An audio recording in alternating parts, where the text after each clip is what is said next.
warahmatullahi wabarakatuh. Selamat pagi anak-anak. Sebelumnya Ibu memperkenalkan diri dulu. Perkenalkan, nama Ibu Nur Fadilah. Ibu akan mengampu mata pelajaran sejarah di kelas 11 ini. Nah, sebelum kita memulai pelajaran kali ini, alangkah lebih baiknya kita berdoa menurut kepercayaan dan keyakinan kita masing-masing. Berdoa dimulai. Selesai. Nah, sekarang Ibu akan mengabsen terlebih dahulu. Nah, di sini hadir semua kan? Ya, baik, karena hadir semua. Nah, sekarang kita masuk ke pembelajaran kita pagi ini. Nah, sebelumnya kan di kelas 10 kita sudah membahas tentang masa praaksara, masa penjajahan. Nah, sekarang kita masuk ke masa kolonial. Nah, yang akan kita bahas di masa kolonial kali ini yaitu kedatangan bangsa Eropa ke Indonesia. Nah, tujuan dari pelajaran kali ini yaitu untuk mengetahui latar belakang, kemudian juga untuk mengetahui proses atau rute ke pelayaran bangsa-bangsa Eropa ke Indonesia, kemudian juga untuk mengetahui dampaknya, dan yang paling terpenting yaitu untuk mengetahui nilai-nilai yang terkandung dalam peristiwa tersebut. Oke, sekarang Ibu mau bertanya tentang latar belakang kenapa sih bangsa Eropa bisa datang ke Indonesia. Ada yang tahu? Ya, benar sekali, karena adanya semangat 3G. Semangat 3G. Nah, semangat 3G ini yaitu gold, glory, dan gospel. Gold artinya emas atau kekayaan, glory artinya kekuasaan, dan gospel artinya penyebaran agama. Nah, kemudian kita lanjut lagi latar belakangnya. Ada yang tahu? Ya, betul sekali, jatuhnya Konstantinopel. Nah, jatuhnya ke Konstantinopel ini hubungannya apa sih dengan kedatangan bangsa Eropa ke Indonesia? Ya, benar sekali, karena jatuhnya pada saat itu Konstantinopel merupakan pusat perdagangan antara bangsa Eropa dan Asia. Nah, jatuhnya Konstantinopel di tangan Turki Utsmani ini mengakibatkan adanya blokade terhadap bangsa Eropa, sehingga bangsa Eropa memilih alternatif lain untuk memenuhi kebutuhan rempah-rempahnya.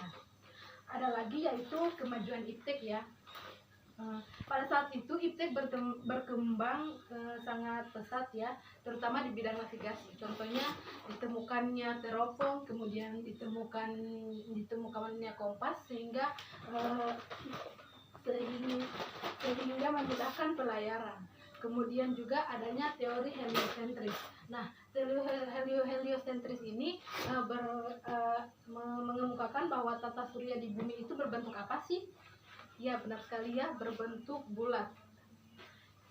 Nah, teori tersebut mendorong untuk melakukan pelayaran untuk memastikan apakah teori tersebut benar atau tidak.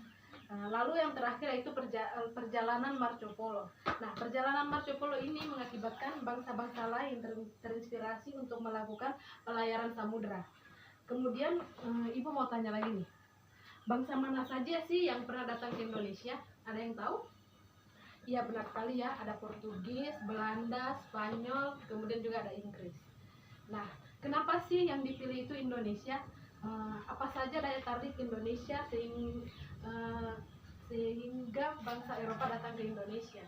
Ya, benar sekali, karena adanya rempah-rempah seperti pala, cengkeh juga.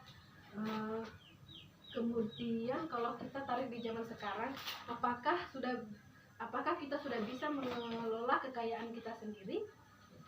Atau masih ada negara lain yang akan mengambil kekayaan kita? Ada yang tahu? Ya, silakan. Iya, benar sekali ya. Jika kita lihat sampai saat ini kita itu belum bisa mengelola kekayaan kita sendiri. Contohnya yaitu di bidang sektor pertambangan. Di bidang sektor pertambangan, di mana itu menjadi hal untuk kita mendorong supaya kita itu bisa mengelola kekayaan kita sendiri. Nah, selanjutnya Ibu akan melanjutkan tokoh-tokoh di setiap bangsa.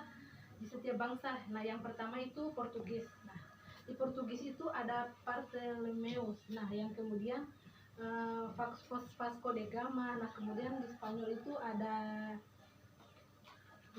di Spanyol itu ada Christopher Columbus, kemudian Ferdinand Magellan. Nah, di bangsa Belanda itu ada Cornelius de Houtman.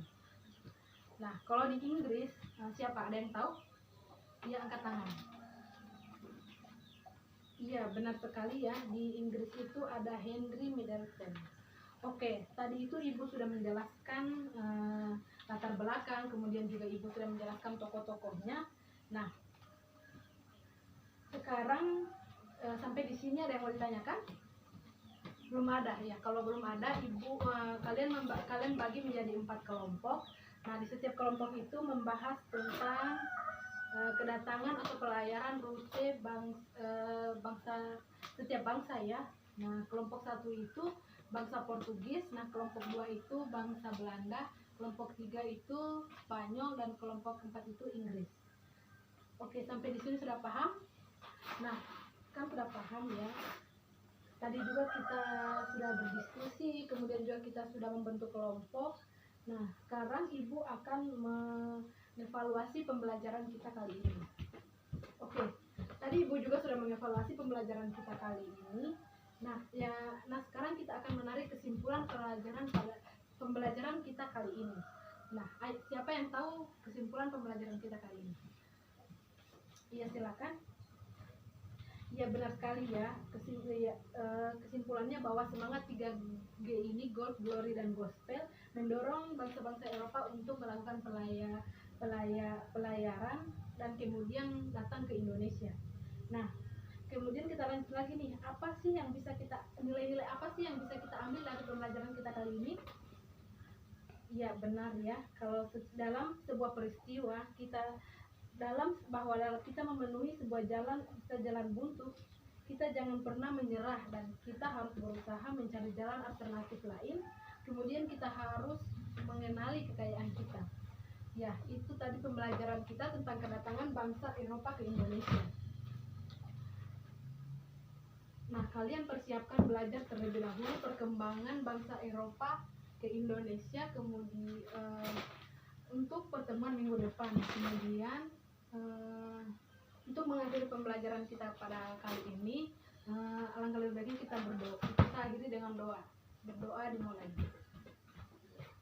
Selesai. Nah, sampai di sini saja pertemuan kita pada kali ini.